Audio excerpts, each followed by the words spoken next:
Music has always been the only thing that kept me going. Yeah. So I know that some of you, they know me of ancestral chairs, but now it is because of imisebenzi yakhe ayenzileyo mina.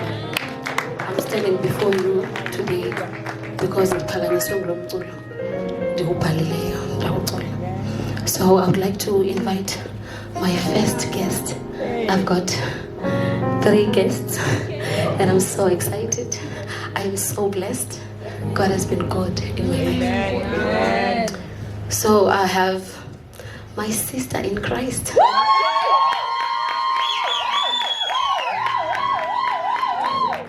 Nompumelelo. Please come on stage.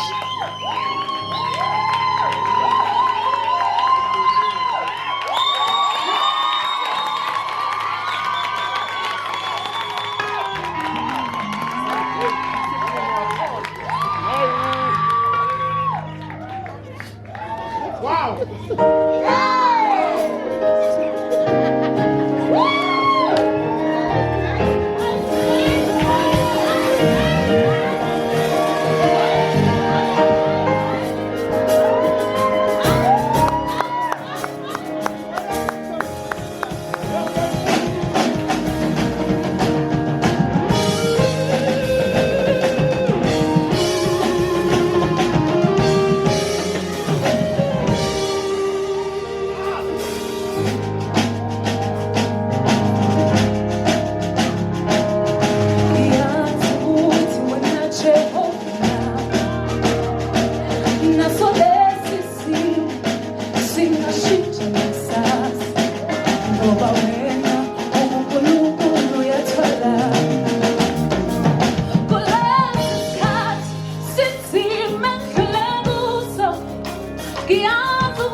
Ayok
to write and to sing herself. She worships at church, but she started there, and then I was like, my sister, we've got so much that we've shared together. How about we heal through this? Because I can see you've got something in you and you love music. So I'm so excited. I'm so excited.